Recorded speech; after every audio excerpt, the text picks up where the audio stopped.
Let the record show Joey did not show up on time. Joey did not show up on time. What are you talking about? Bro, it's been a while since we've been on the air, man. I forgot the process. You got to log into multiple accounts. There are passwords involved. Give me a fucking break, bro. Bro. You literally, all you have to do is show up and click a button, and you clicked the wrong button. No. Hey, don't bullshit me. There are multiple buttons. There's multiple URLs and links, multiple sets of credentials, multiple platforms. There's hardware involved. There's microphones, headphones, which I couldn't find. I'm going right off my laptop speakers. There's a lot going on here, bro. There's a lot going on. Whatever you say. Good to talk to you, my friend. I haven't talked to you in a long time. I know, man. It's been a long time, a long ass time. It's been, life has been happening. Life just suddenly just shows up, and you got to deal with it in numerous ways. But life cannot stop us. That's one thing that I know. And here we are, about to talk about a banger pay-per-view. We got a lot going first. We do. What are you drinking? You're going to make fun of me. Pretty sure you're going to make fun of me. Are you drinking Heineken's? No, I am drinking port wine. See, I don't think I can make fun of that. Like, good. I thought you were going to tear into me, bro. I want to, but I kind of respect it. It took a lot of courage for me to muster that up, man. I thought you were going to tear into me. Look, dude, sometimes, so I found myself last week in the Lisbon airport, and when you're in duty free, right? When in Rome, when in Portugal, you buy duty free is nothing. What do you mean it's nothing? What does that mean? It's nothing. It's not real. It's fake. I don't understand what that means. What do you mean it's nothing? Have you not seen that Seinfeld episode where they talk about duty free and they're like, duty's nothing, it's made up, it's fake? I was never a huge Seinfeld guy, so I got nothing for you. I know I don't like you. I know I didn't. Yeah. I don't like you either. But I'm drinking port wine, man. What do you got going on? I think it's called a Rye 3 whiskey. I don't know. It's a blend. It's a cask strength Madeira cask finish. Yeah, I don't know. It's pretty good. Oh wow. So it's a blend, you said? It is. It is a blend. I'm very into it. Rye is nice, actually. So if you get a blend going on, it takes some of the bite away, which, I tend to like the bite, to be brutally honest with you, but to each his own. I agree. But to each her own. Let's be inclusive here. To each their own. Okay, we're going to move on that comment there. You really don't have your headphones. I'm starting to hear myself in the background here. Oh no. I don't, man. I fucking lost them. I'm gonna turn you down on the laptop, bro. I'm gonna turn you down. You can turn me down. You can't just turn me off. All right. On tap tonight, we had a couple recaps here. It's been a while, so a little bit of recaps. Mm-hmm. Break down UFC 290, which I think is a banger of a card. Oh yeah. You got a little parlay cooking. I did. You send me a screenshot, so that's on a slide deck here.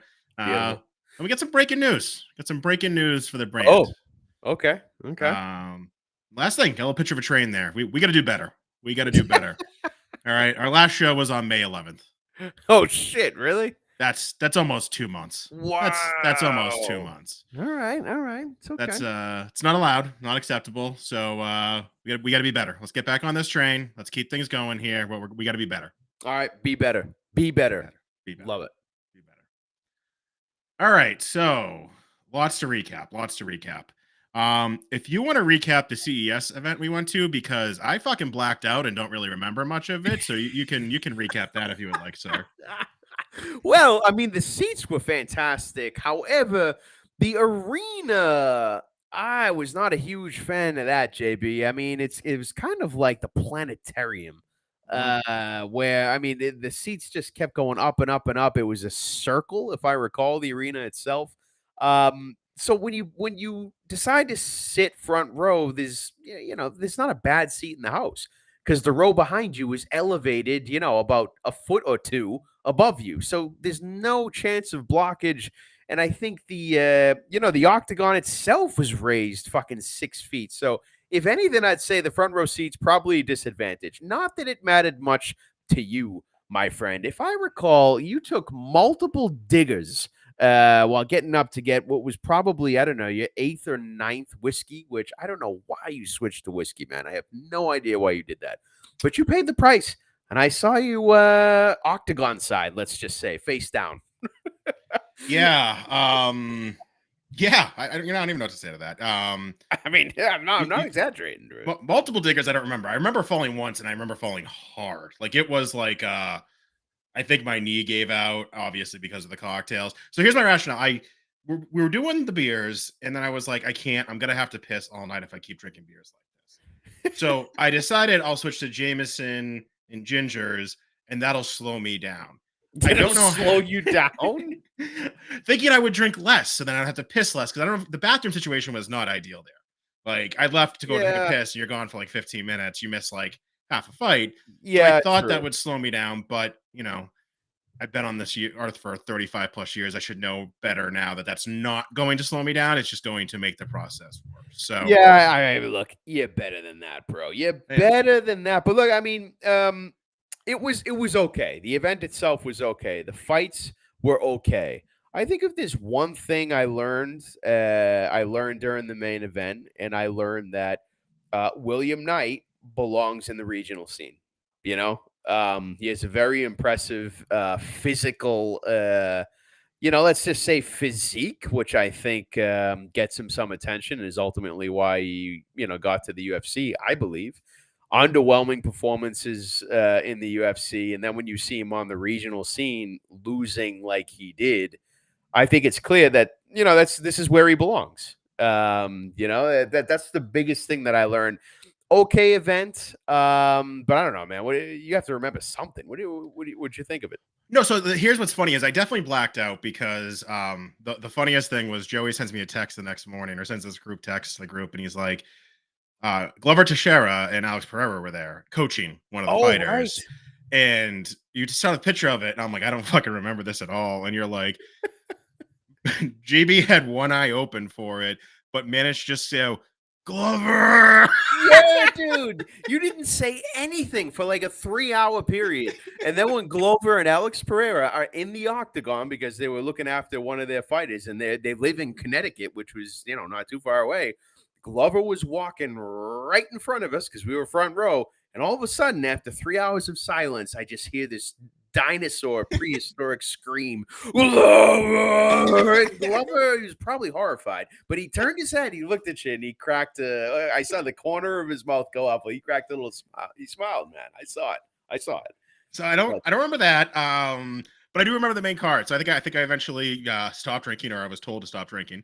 So I do remember the main card and just being You did rally, yeah. You did rally. so unimpressed by William Knight. And I would go further. William Knight does not only just belong in the regional MMA scene, he belongs on the undercard in regional MMA. Like Yeah. he does not Yeah, even deserve a You're main right. event. You're right. There's no exaggeration there. You don't got to feel bad about saying that. We saw him in a main event. We've seen a good amount of regional scene main events, right? That's when you see the UFC worthy up and coming talent who are, going places. That's not what we saw from William Knight, man. It was kind of sad, to be honest, wasn't it? It was. It was. It was. Yeah. But Um, overall, good. It was all right. It was all right. Was it excellent? No, but it was a good event. but what's sad is I think that's the last time we actually hung out in person. Holy shit! Yeah, is that true? I believe so. I believe All so right. because Well, this is. I'm feeling healthy. I'm feeling good. My spirits are up, so there are benefits to that as well. yeah, fuck off. So I went to Combat FC as a solo member of Boston Brews Bats. Brought a couple other buddies to the scene there.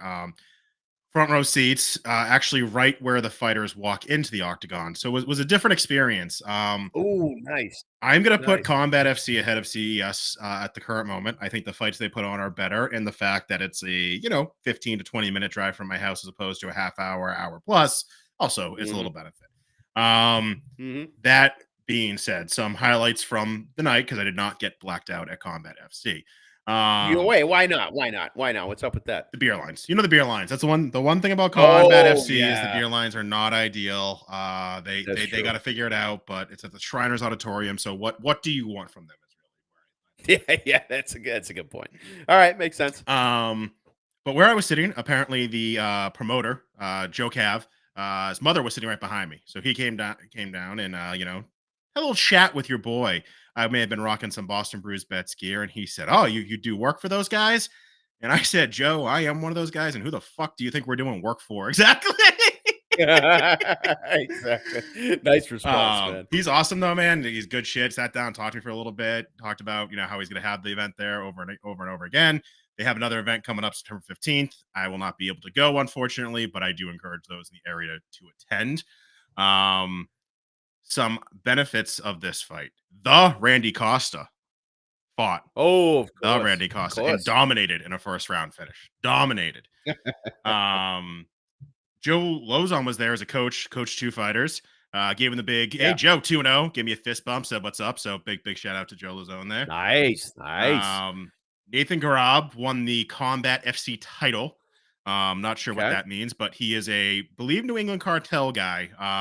So he's legit. All He's right. legit. He's out there with the Rob Fonts of the world and those guys. So Calvin Caters, he's legit, and I think he could get his call to the UFC anytime. Um, Yeah, they're making some noise, man, in the regional scene, New England anyway. The cartel, it seems like they got some nice up and coming talent. It's good to see Cater and Font, being there for the younger guys. Because admittedly, it's cool because it's where we grew up, the places that we visit and all that. But there is some actual talent there. At least there seems to be in the regional scene. So that's pretty cool. yeah. And last thing, and this is where I missed Joey. There was a Olympic, believe he was a silver medalist, maybe a bronze medalist there. His name was Bakazad Abdulmananov. Now that is Oh, is this the wrestler, right? yeah, and I don't know if it was a setup match or this guy is just that good, but it was he got him down in the first 5 seconds and then just proceeded to like wrestle this guy to death until he submitted him. Um, this guy is going to be a problem if he gets it together, in my opinion. He literally goes, "Yeah, I want to get into a bunch of MMA fights as I can, but then I got to train for the Olympics again." So he's doing this while still training for the next Olympics, which is just insane to me. Dude, that doesn't make sense to me. How are you gonna? All right, look, hey, maybe he's just on that level, bro, and I just can't relate to it. Maybe, but Combat FC, huge fan. Check it out. I'm gonna put them at number one at New England MMA right now. Like it. CES number two. I put the Travelers Championship on here. I know you don't go. I do go with a group of guys. It's in Connecticut. Yeah. It's a good time. You like golf?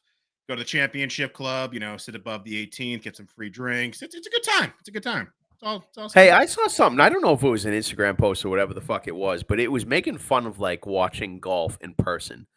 Like it's not good. That was the whole gist of the meme that I saw. Is there truth to that? Yes and no. So as you know, I have a complex about having the best seats of where I can for the money I can afford. So you can do the Yes. championship club, which means you get an air conditioned area, private bathrooms, all you can drink, all you can eat, elevated seats. It's perfect. You watch what you want, you go in, you drink. It's more of like you see friends. Again, I've seen people that live in Connecticut. Yeah, yeah. So it's more of a social thing than anything else.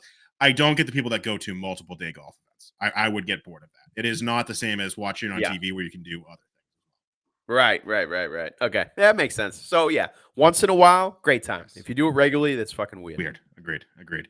And All last right. thing, Treehouse in Tewksbury. I guess they're calling it Treehouse Oh Greater yeah, Boston, I think is what they're actually technically calling it. The inside is finally open. Checked it out over the 4th of July. looks nice, man. Fucking amazing inside, amazing beer selection. Like this company is just pumping out absurd beers now. I had some sort of peach test one they were doing that literally like made my mouth water. It was just absurd. And it was packed. This place is going to do great business.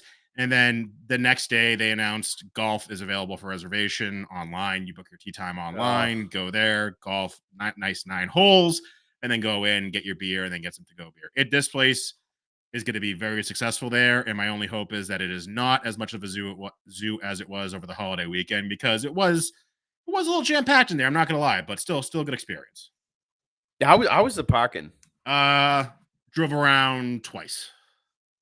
Okay, all right. So Well, to me, man, look, I think it's cool. I'm happy to see it come to life and people be there and all that. But like for me, it's kind of weird.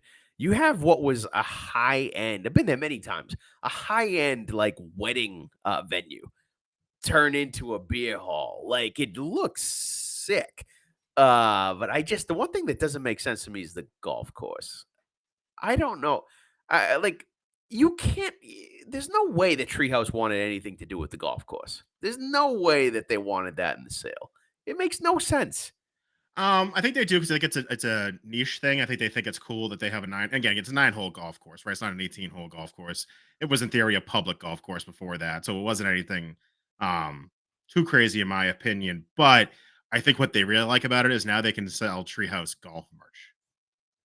Oh yeah, yeah. Oh, I mean, look, that part's cool, right? But like, unless you outsource the whole operation from the greenskeepers to all the shit involved with maintaining a golf course, because you got to fix it. Treehouse, they're not in that business, bro. They make beers, you know. Mhm. So I don't know. It was kind of an odd move, but I'd imagine that they just outsourced the management of the whole thing. I would imagine so. And literally, like, it didn't start again. I think they've had to go for almost over a year now. I think they had an outdoor patio open for the last 6 months or so. Yeah. The inside just recently opened up as early as I think in 2 weeks. And then literally golf opened up this week. So it definitely was not a smooth process, I would say. Yeah, yeah, yeah. But hey, it looks nice, man. It Does looks nice. does It's very close. It's very close. Um, all right, Volk versus Rodriguez. Very Mm. excited about this card, but let's make a promise to each other here, okay? What's that? What's that? If we don't have a take because it's a prelim garbage fight, we're gonna just say pass and leave it at that. Oh, I'm prepared to do that, bro. Okay. I've looked at some of these prelim fights. I am prepared to do that for Because sure. there's probably 4 or 5 fights that I actually want to talk about, and everything else is like I'm gonna watch it, but I really don't care. Yeah, maybe six fights, top seven, See, but see everything what he did there? else. I said 5. He's gonna taunt me with the 6 and 7. See what he did there? Yeah. Well, hey, look. I mean, come on. I am just always above you. I'm always topping you. You should know that by now. Yes, this is so not true. But kick us off, sir. Kick us off. Anything here? All right. So first up, we got Kamuela Kirk versus Esteban Ribovic, and this is one that I don't want to spend much time fighting. All of them are talking about, but I'm going to say Kamuela Kirk in your UFC debut. If you beat Mr. Finland in your first fight in the UFC by unanimous decision, that's saying something, bro. Now, look, Mr. Finland is a complete douche, but he's got slick. He's got slick ground game, man. So you got to respect that. So to make a debut against Mr. Finland and beat him, I do like that. Now you go out and get submitted by Damon Jackson in your next fight. I think this is going to be a fun fight because Esteban throws from what I've seen. So I'm going to sit back, watch it. No need to get crazy here on the first fight in the early prelims. You know what I mean? I'm gonna do you one better. I'm just gonna say pass. Pass, dude. Pass. It's the right thing to do. Yeah, and this is another one, man. Look, I'm passing on this. Something in me says dog or pass at plus 125 in Shannon Ross. So if you have a gun to my head, I will say fine, roll the dice in Shannon Ross. But I don't have a take on this one, man. No take. I do not either. Debating putting Jesus, or is it actually Jesus? How do you say it? Is it Jesus or Jesus? Hey, Jesus. Zeus. Hey, Jesus might be in one of those like lotto ticket. Let's pick every fight. Jesus would be my pick here, but again, I'm not doing anything serious. hey, he's got the pride of Mexico on his back, bro. That's Yep. wise. It's wise. Yep. All right. Well, next up, here we go. Cameron Simon, the South African. I'm a fan of this dude, but look, you come in as a favorite at minus 540. Fucking A. I think he came in at minus 400, and the line has just been blown up. And then we got Terrence Mitchell. So, Terrence Mitchell, I'm sure you've heard by now, JB. He trains with the Alaska regional scene. Mhm. Yeah. So, I mean, like, obviously, they don't have the best reputation of producing top notch fighters over there. That's fine. But look, going against Cameron Simon, the kid is legit at 22 years of age. When I last checked now, if we're going to talk about how do you bet this motherfucker, how do you do it? I think he's at minus 600 right now on DraftKings, to be honest. So if you take Cameron Simon by finish, which I believe you're going to see in the first or second round, call me crazy. You might even get plus money. Call me crazy for a first round finish by Cameron Simon. I think you get plus 100 or something like that. Might be worth rolling the dice on that because this kid is, I'm a fan of this kid. I am. Now, rounds 1 or 2, I think you get down to minus 215. But look, I think this fight is not going the distance. I think Cameron Simon is too good. Boxing is too slick. I think he's knocking Terrence Mitchell the fuck out in the first or second round. So if anything, JB, I'm thinking that fight parlay, Cameron Simon in rounds 1 or 2 at minus 215 to parlay with that was something sweet, man. Because I tell you, it's a lot of big favorites on this card, but I'm comfortable with that. Rounds 1 or 2, Terrence Mitchell is out of there. I don't hate it. Do him to win in yeah, I'm not gonna overanalyze this. To win in under 1.5, you'd get it down to minus 165. Yeah. Okay. That's significantly better than I think. I think rounds 1 or 2 is minus 215, but I'm not gonna get greedy, man. We've been greedy before. You know what I mean? I throw a sprinkle on the KO round 1. It's only plus 110, but throw a sprinkle on it. Why not? That's what I'm saying. I like it. I like it a lot. And he's going to be looking to make a statement, bro. Warming things up for his boy Dreekus later on. You know what I mean? So give me Simon, rounds 1 or 2, maybe sprinkle on 1 by KO. We'll see what happens. All right. I had no pick, but I'll get behind that now. Love it. Love it. All right. What's next? We got minus 230 Vitor Petrino versus the Pride of Poland. Not Jan Blachowicz, Marcin Prachnio. Now, Prachnio, he's getting old, man, and I don't think he's good at all. I really don't. I really do not. I'm going to try and hold back from this. I think my pick is Vitor for sure. I just don't know if I'm going to bet him at the moment because minus 230, it's not good enough to take straight up. So you get ballsy enough to parlay him. I don't know, but I think Prachnio is going down. That's what I think, JB. That's my feeling, but I haven't finalized the plan yet. Do you have some obsession with Petrino, or am I making that up? Did you meet him in your international fight week? No. No obsession, no interest, really. Oh. No. I don't know who you're thinking of, but it's not Petrino. I'm leaning Petrino. I agree with you on Marcin. Again, his last one was against William Knight. Do we need to say anything else? Oh, God. I do look. He did beat Roundtree back in 21. He did beat Ike Villanueva in 21. But then he lost someone by like Sam Alvey in 2018. So yeah, no way. I think Petrino's the play. Minus 230. No, thank you. I don't like this fight enough. But Petrino in a parlay for me. Yeah, like it. Don't hate it. All right, talk about massive favorites here. We got Tatsuro Taira at minus 1050 against Edgar Chairez at plus 700. I don't know how you bet this, JB. I don't know how you bet this. Obviously, you're not taking Tatsuro money line. I don't know what he looks like by finish, but I don't know. Something tells me no. Something tells me stay the fuck away from this. Maybe it's because Tatsuro's 23 and hasn't, proven himself really enough with just 3 fights in the UFC. I don't know. Something tells me stay away, bro. You got Edgar Chairez, another guy, hungry Mexican, man. He's going to have the crowd behind him. Something tells me stay the fuck away. I don't know. What do you think? Yeah, I did look at, which is, how do you say his name? Tatsuro? Is that how you fucking say it? Yeah, Tatsuro. Him by KO was plus 500. Okay. But then you look, he's mostly a submission specialist, and that's at minus 225. So there's not a lot there. The only thing I'm thinking here is potentially under 1.5 is only minus 140. So I might put that in a parlay piece. Oh, that's interesting. Yeah. That might not be a bad spot. Yeah, fight does not go to decision was to. I don't know. I lost it. Where to go? I have no idea where it went. This is great audio right now. I think I like. What did you say? I don't know, 1.5. Yeah, that's not bad, bro. That's not bad. Fight to start round 3. No is minus 225 again. Hey, I think that's the one. I think that's the one. I mean, look, I'm probably going to stay away from this. I'm not going to lie. There's a lot of action on this card, man. I'm not going to force myself into these situations with minus 1050 favorites, for fuck's sake. I like it. We're being smart. We're going to be smart here. You know what I mean? We're learning, bro. Speaking of learning, next up, we got Jimmy the Brute Crude versus Alonzo Menafield. And, bro, I'm on the Menafield train. I've been on the Menafield train for a while, man. And the last time these guys fought, I think Menafield should have put him out of there. I really do. There was some shenanigans involved, and I truly believe that the UFC wants to make Jimmy Crute something. I do believe that.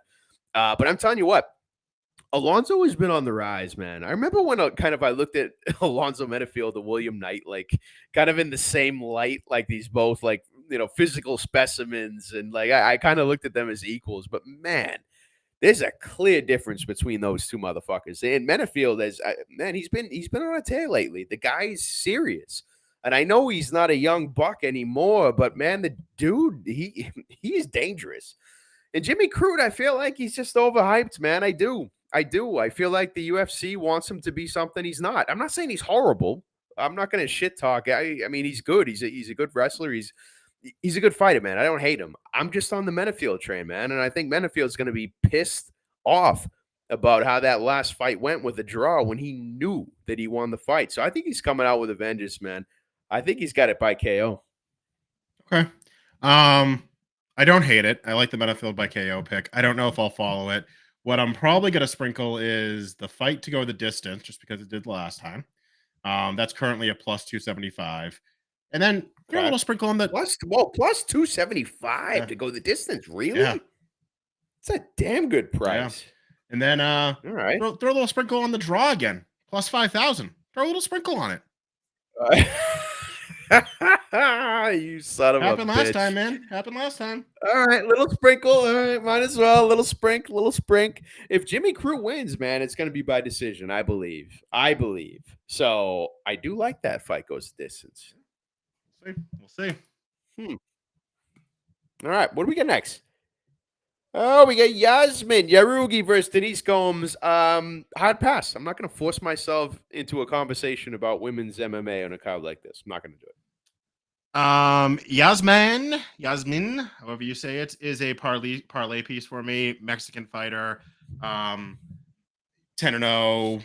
I think mostly by KO, if I remember looking at her Tapology page correctly. So I'm gonna try to probably take her to parlay, and I might sprinkle her to finish inside the distance.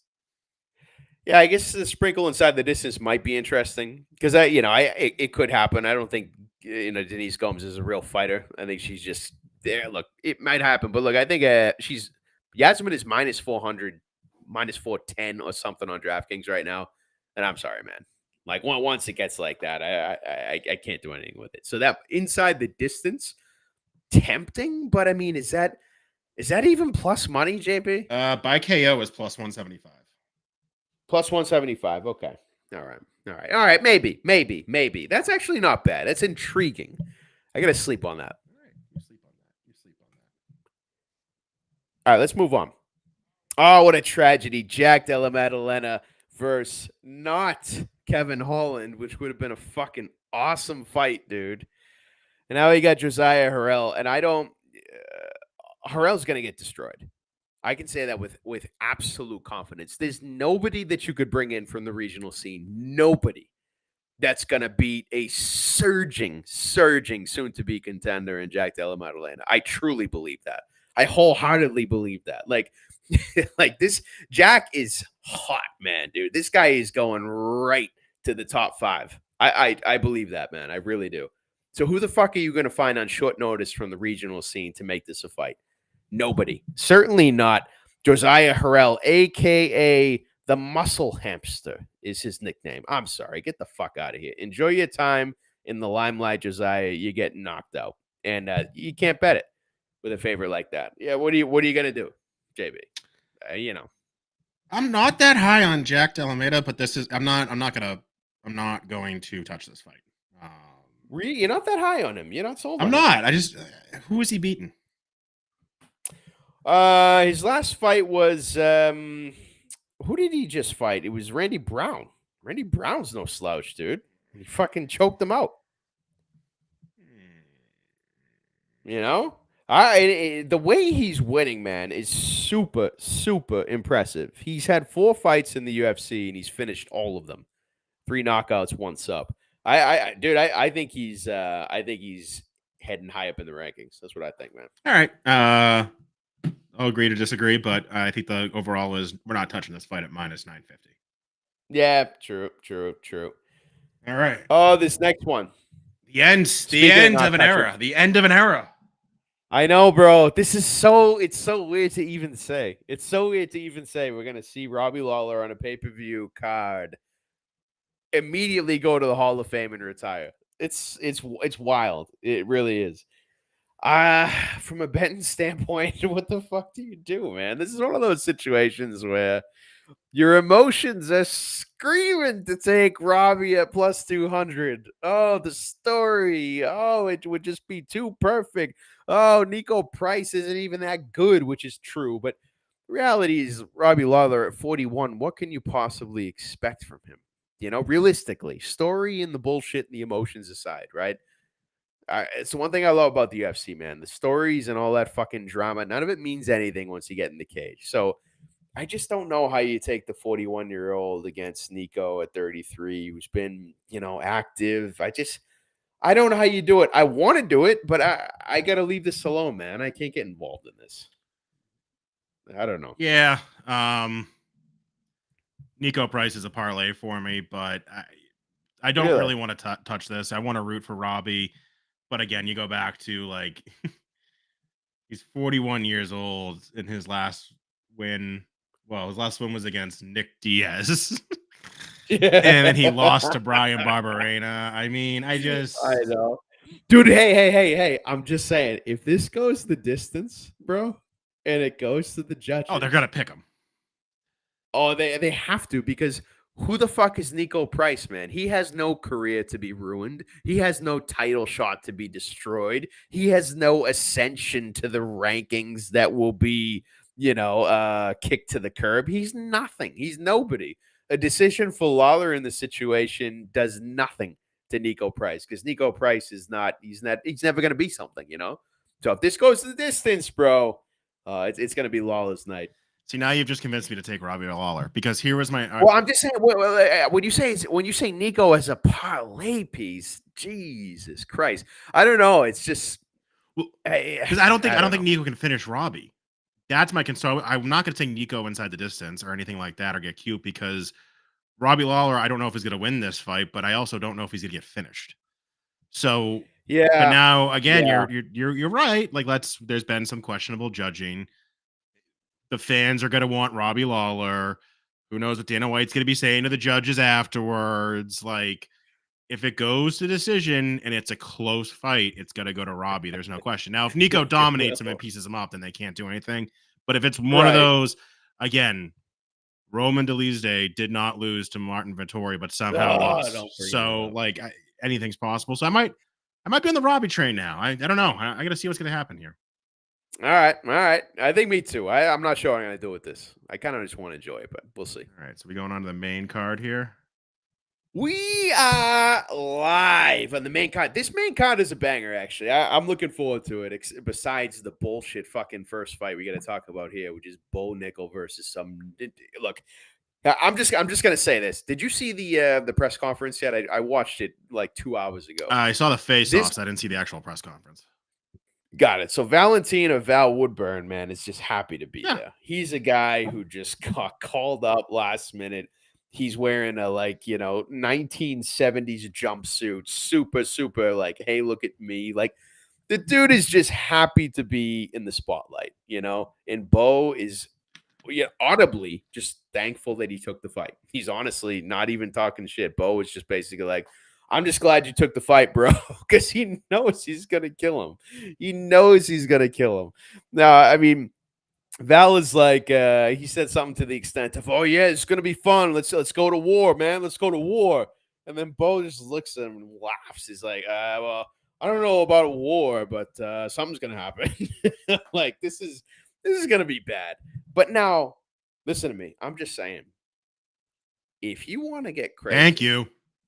If you want to get crazy and say, all right, this Bo Nickel guy, he could be something, man. His wrestling is super dangerous. Penn State all-star. The guys really look good on the ground. Nice submissions.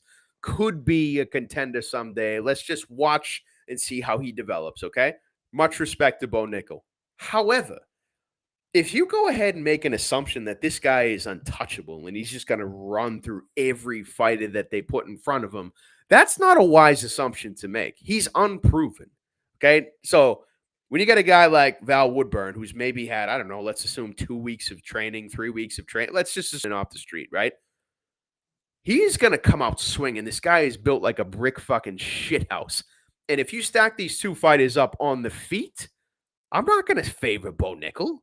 Now, who knows how long it'll stay on the feet, but if it does stay on the feet for any length of time, and you're going to put a first round KO for Val Woodburn at plus 3,500, there's only one way Val's going to win, and it's that. Why not sprinkle? Why not? You have to. Don't you? Love it. Love it. So there's 3 sprinkle pieces for me. Oh boy. What do we got? What do we got? You take the plus 1,200 sprinkle just to if you take the dog and he somehow ends up piecing Bo Nickel up and wins by decision, just take the plus 1,200. Okay. Take him by straight up KO at plus 2,000. Oh, that's nice. Okay. And then you do the sprinkle round 1 plus 3,500. Bo goes in there, head down, tries to take him down, just get clocked. Round 1, done. Yep. Yeah. Look, I like the 35 plus 3,500 round 1 KO. Val's coming after him. Val is not trying to get this to round 2. No way. No fucking way, man. So look, I like that. Maybe a little too heavy on the sprinkles for me, but I'm going to be in on that plus 3,500 round 1 KO. At these odds, why the fuck not? And it's a situation where the hype is way, way, way too much for Bo. I love him, but it's way too much, and these odds are fucking ridiculous. So why not? Let's roll the dice, see what happens. Only thing I'll say here is a parlay piece. Bo Nickel to win by sub is only minus 225. That's it? Yes. Oh, what? So him to win by KO is plus 200. To win by sub is minus 225. To win by decision is plus 900. Wow, I'm surprised by that sub prop. For him to win by sub in round 1 is minus 225. So I think you just take the minus 200 is the round 1 sub. Round 1 sub, but straight up sub is what? 225. Oh, hold on. So straight up sub minus 225. Yes. Round 1 sub is minus 200. That doesn't make any fucking sense. Just all right. Well, whatever. Look, I don't mind that as a parlay. It's how he's been getting it done, right? More than likely, he's taking this motherfucker down and he's not getting up, right? More than likely. So I actually do like that sub prop, man. Throw that in with something else. I like it. But what am I missing? How? And I don't want to waste more time on this fight, but minus $2,400 to win the fucking fight, but then you're only minus 225 at your best chance to win it. That doesn't make. Not gonna lie. That makes no sense to me whatsoever. I can't believe I heard it from you. It doesn't make any sense to me. That's going to be a strong parlay piece for me. Now, yeah. So when the lines move, it's mostly on the money line, right? That's what you see move the most. A lot of sports books I've noticed don't update all of their props consistently, especially the weird ones. Now, by sub, that's not a weird one; it's a common one. But when the lines move, I've noticed that the prop lines don't always move lockstep with them. This is something I've noticed. Yeah, well. Definitely a lotto ticket. I think Bo wins, and I think if you're going to take Bo, take him by the sub. That's not a bad price. Take advantage. Love it. All right. Next up, Dan the Hangman. Hooker at plus 240 against Jalen Turner. I remember when Jalen Turner, this was I think it was 2 months ago, man. He was at minus 150. I swear to God, man. Minus 150, and I loved him. I shoved him into a parlay that lost, so I don't get to take advantage of it, but I like Jalen Turner, man. He's on the rise. Saw him training with Kamzat, and I think he's well served because his wrestling kind of sucks. Jalen Turner. I think that's the only thing he's got to work on if he wants to make a serious run, right? But I like Jalen Turner, man. He's quick. He's powerful. He's explosive, and I just don't think Dan has anything over him but experience. then that's what he has. He has the octagon time. He's got the wars, but he's also got the damage. And I like Hooker. I want to see him do well, but I think this is a situation where he's going up against a guy in Jalen Turner that is just the dude is going to make a serious run, I think. So what do I see happening here? Admittedly, Jalen Turner at minus 285. We're pushing it here. But would I be okay parlaying him? Probably. Does Hooker get finished? Probably. I think he does. Is it by KO or sub? I don't know. So I take him by finish. But I like Turner as a parlay piece in this situation because I just think Dan Hooker's time is done. I think he's not making another run in his career. Jalen Turner is, and I don't know. Jalen Turner by finish. That's what I'm thinking. Yep. So I think you parlay Jalen Turner minus 285 with the Bo Nickel by sub. Ooh, nice. To get that juice down. I do like Jalen Turner inside the distance at minus 170. I think that's also a good play. And then also Jalen Turner by KO. I just lost it. Plus 175. So my concern about the KO is I think he could submit him. I don't think he's a wrestler and all that, man. But he could submit him. Absolutely good. So I think you just take him inside the distance at the minus and you parlay it, or you just do it straight up and say, you know what, I'm just going to do a single bet. Yeah, I know. Well, no, I like your first move. Parlay him at minus 285 because honestly, to take him by finish, it's not guaranteed against Hooker. Hooker's tough. Some say his chin is shot, but I think if you're only going to get him by finish at minus 170, like, I don't know. I like parlaying minus 285 with a Bo Nickel sub. I like that. Yep, I like it too. Just that would be a so if you take Jalen Turner inside the distance and Bo Nickel sub, you get to plus 134. Boom. I love it, man. I love that. I like it a lot. Let's do it. Oh, I don't know what's going on with this fucking fight, man. It's kind of hard for me to listen to be honest. And I'm interested in what you have to say about Dricus, man. I just don't know how you make this seem like it's going to be a close fight. I really don't. I went back and I watched Dricus's fight against Brunson, and Dricus was finished like 2 to 3 different times in the fight. And I guess props to him. He hung in there and he stuck it out and got the win, right? But Brunson is fucking, what was he, 39 years old? I just think, Dricus has been running through guys. He's made a beautiful run for himself. Nice streak of wins. But all of a sudden you find yourself against Bobby fucking Knuckles, man. I don't see how this is close in any way. I truly don't. I think the biggest thing for me is technique, right? Robert Whittaker is a championship caliber striker and championship caliber middleweight. That's what he is. That's what he's always been.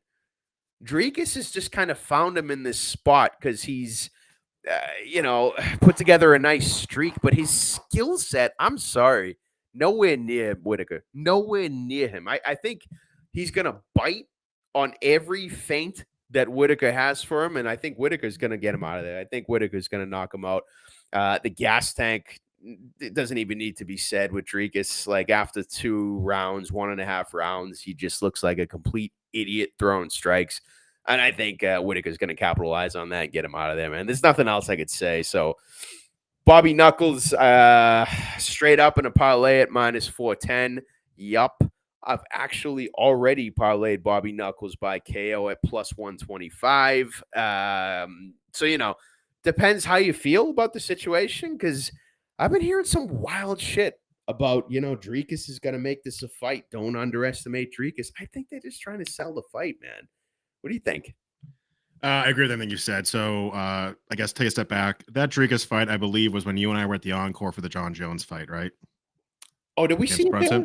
Was that? Yeah. I'm not sure. It was pretty hammered that night. I'm not sure it was, man. I think it might. I'm gonna look this up right now because I want to say it was, because we had a parlay that Dricus was integral in, and we were like, we are so lucky.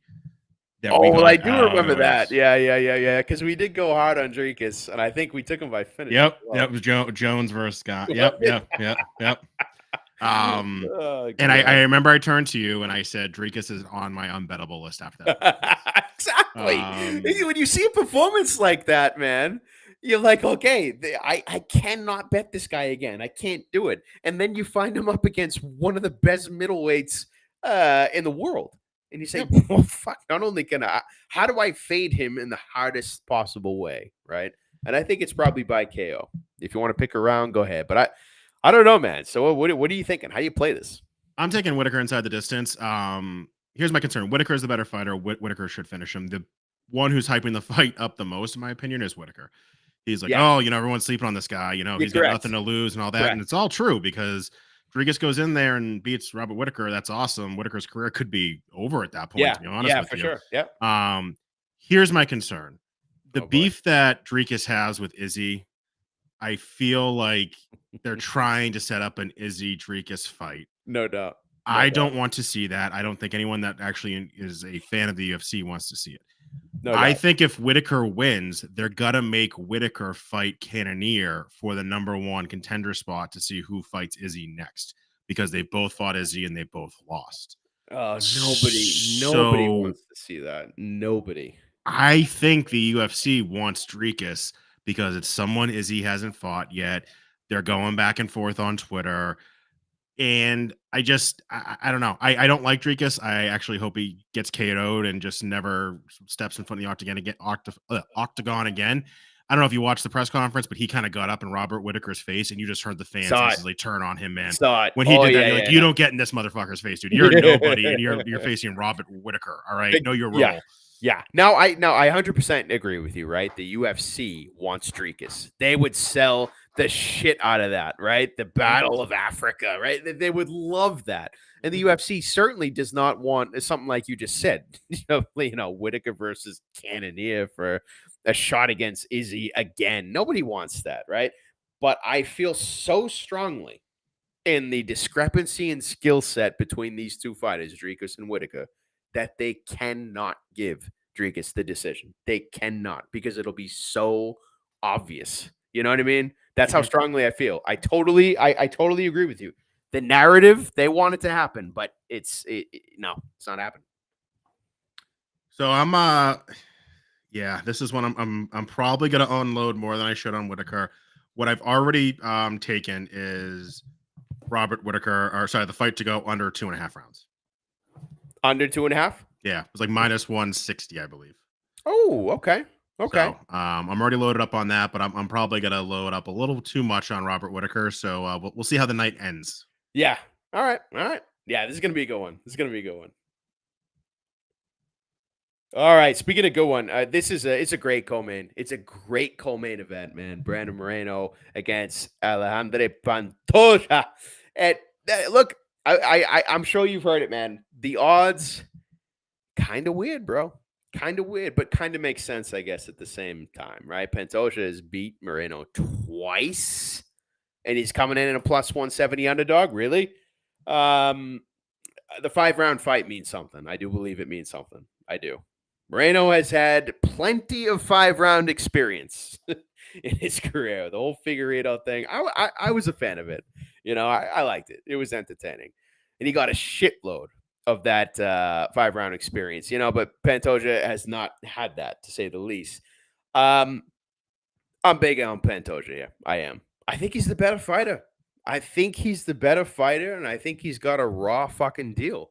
While Moreno and Figgy had their thing for fucking 3 years, Pantoja's just been beating top level guys, and I think he's better than Moreno. And I'm not just saying that because he's beat him twice already.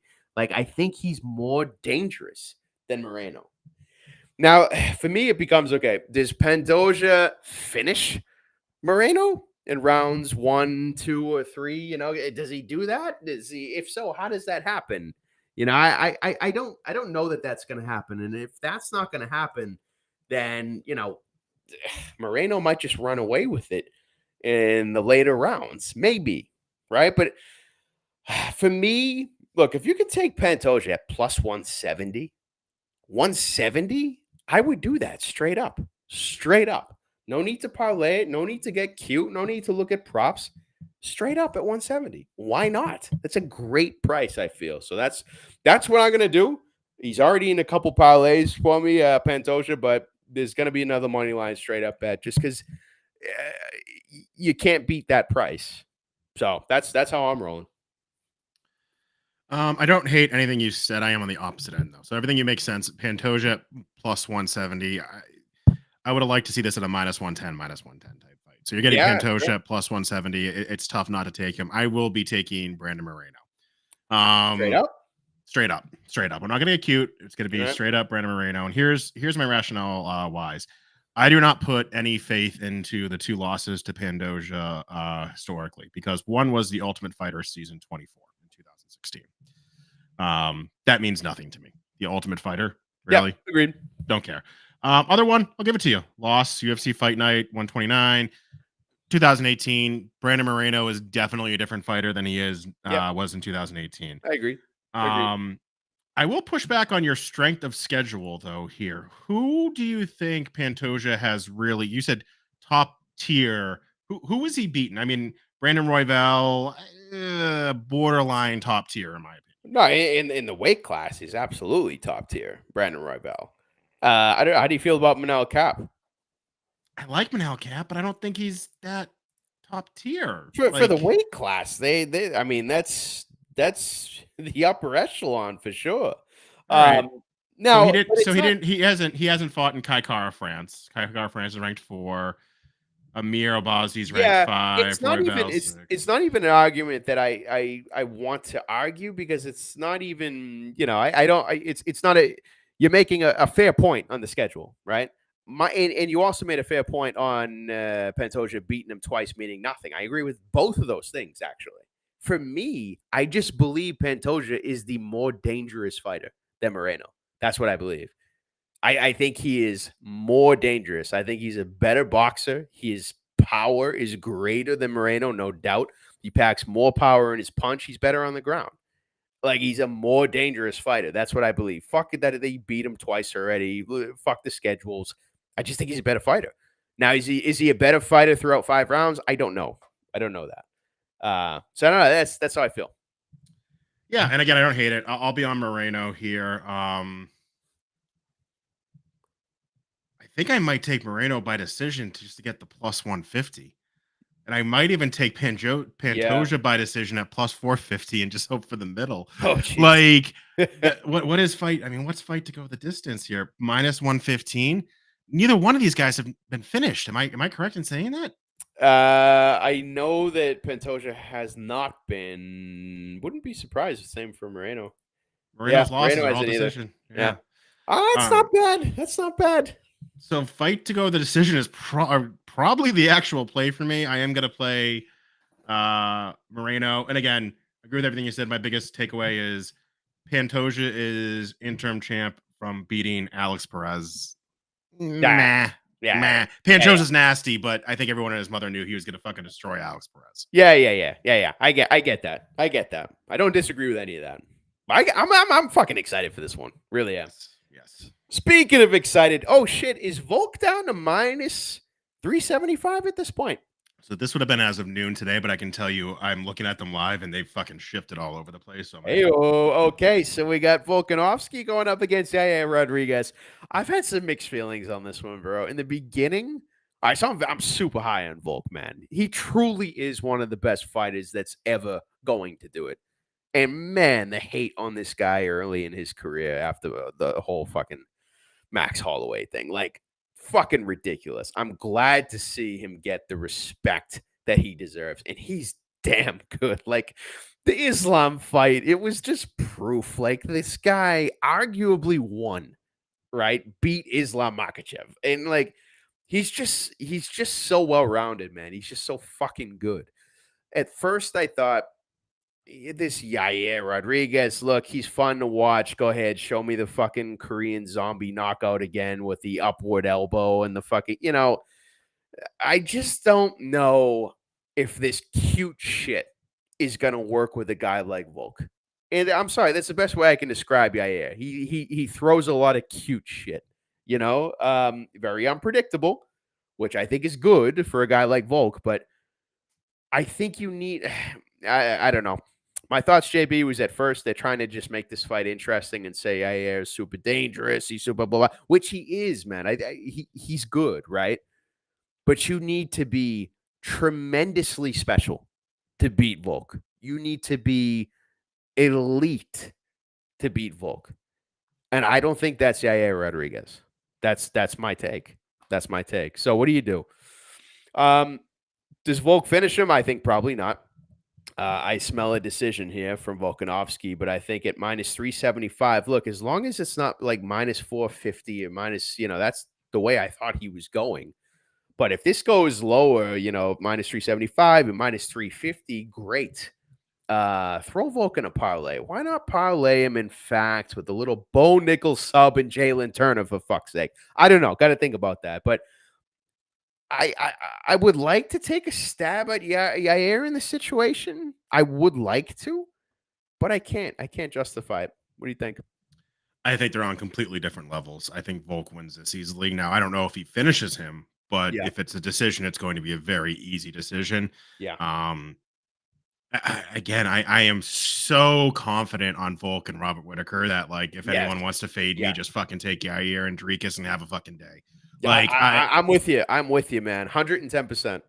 Like, there's going to be so many parlays with Jalen, Whitaker, and Volk involved with them that if those three lose, my night's going to be absolutely ruined. So I'll leave it at that. I don't think I'm going to get cute with it. I think I'm just going to take Volk straight up.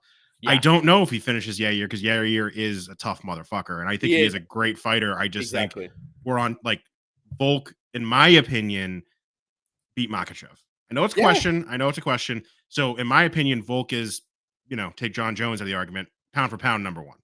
Yep.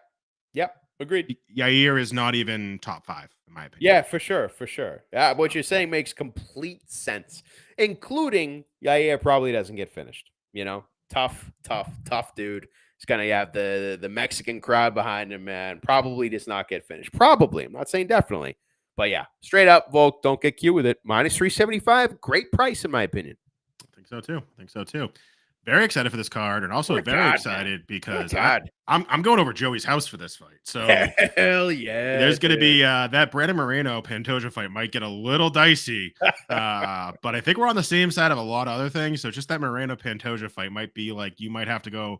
I'll watch it outside. You can watch it inside or something like that. I don't know. That's the only. Dude, that's gonna be intense, bro. That fight we're gonna have to separate. Other than that, we should have fun together.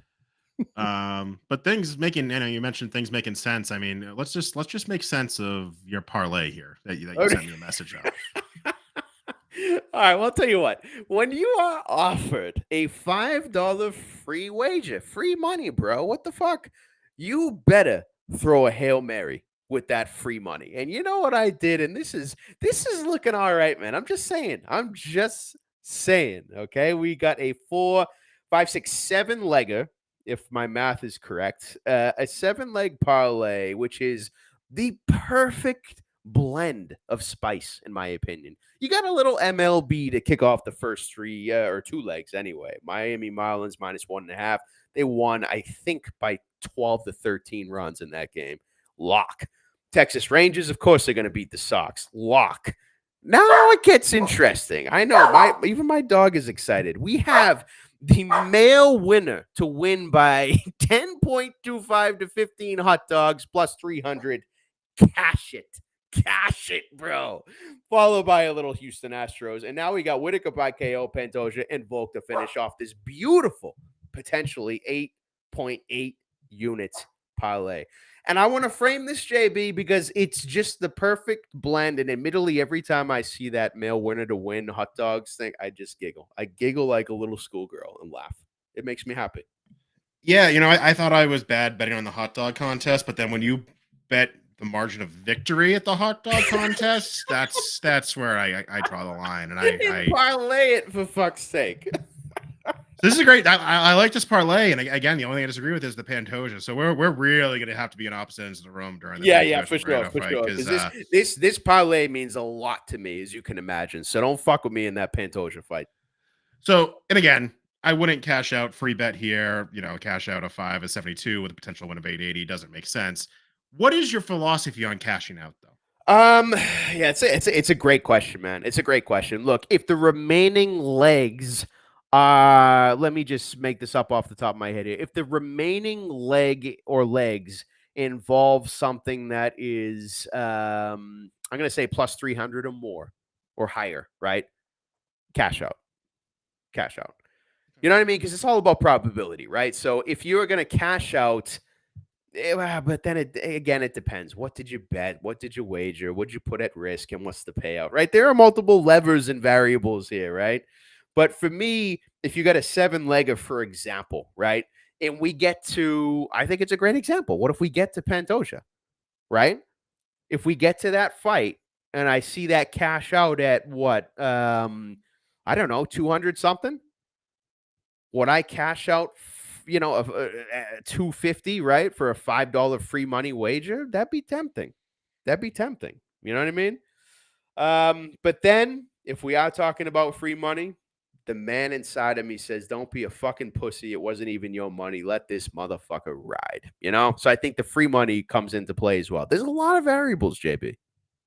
Yeah, there's a constant battle. And I had a battle this past weekend.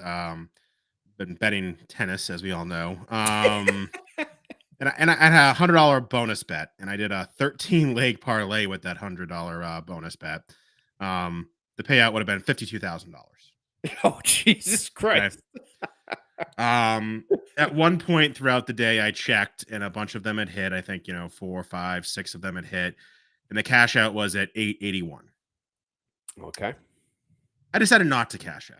The parlay did not hit. And here's my rationale. 881 allows me to live another day in the gambling world.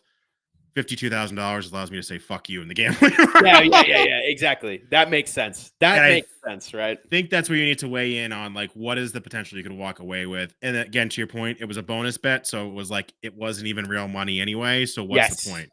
Yeah, for sure. I think the bonus bet, if it's not real money, let the motherfucker ride. But I think you speak the truth, right? How does it change your situation?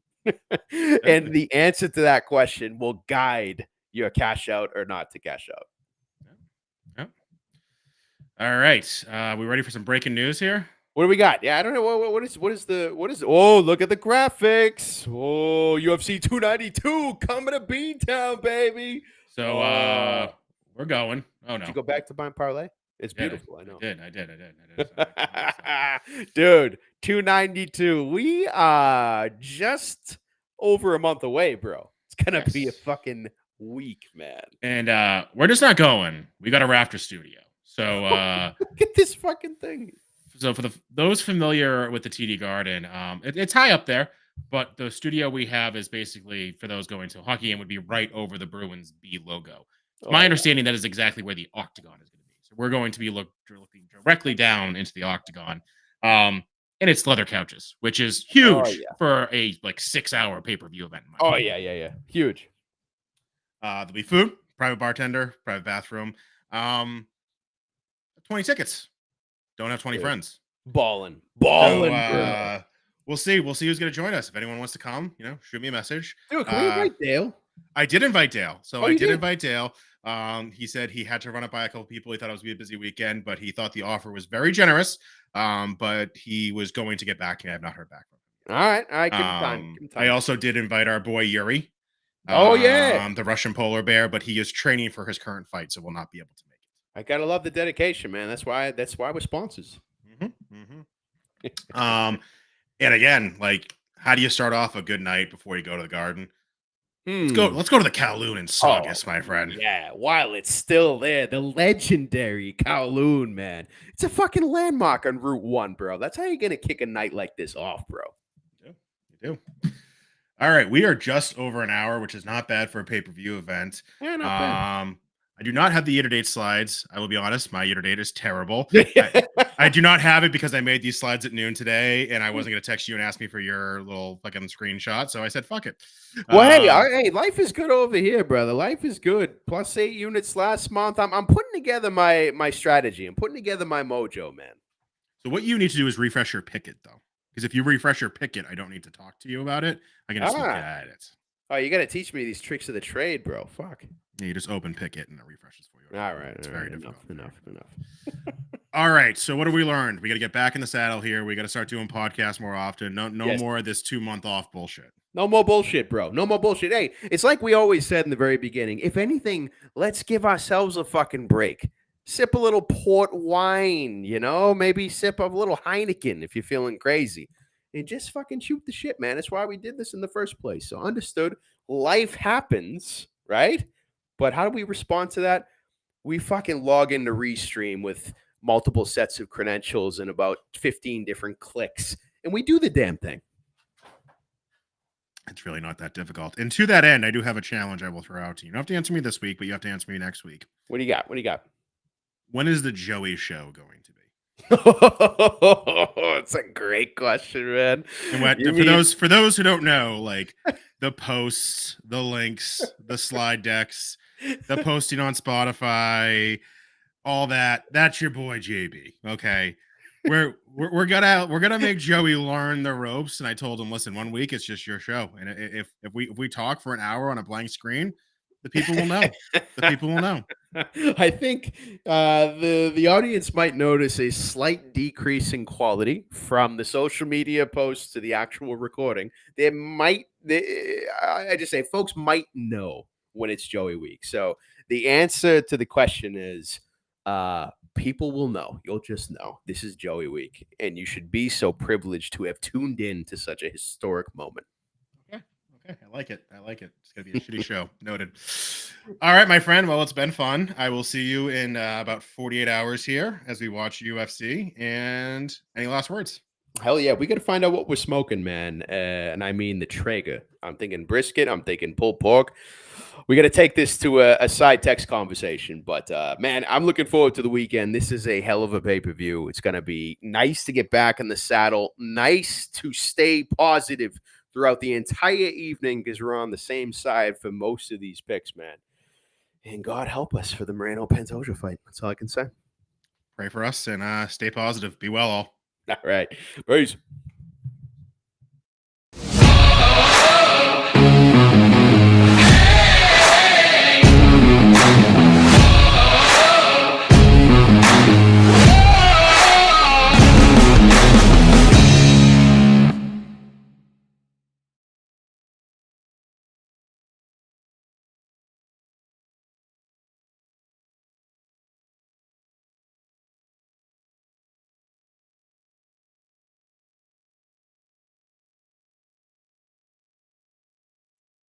So I know we're still live. I have no idea how to end the event. How to change the And you make fun of me for not remembering how to log in, dude. We can't even end the goddamn podcast. No, in all seriousness, they move shit around. Like, how the fuck? Dude, push the big red stop button. Where do you see that, asshole? See, if this was the Joey show, this would be smooth, top-notch production quality closure to the show. But instead, I found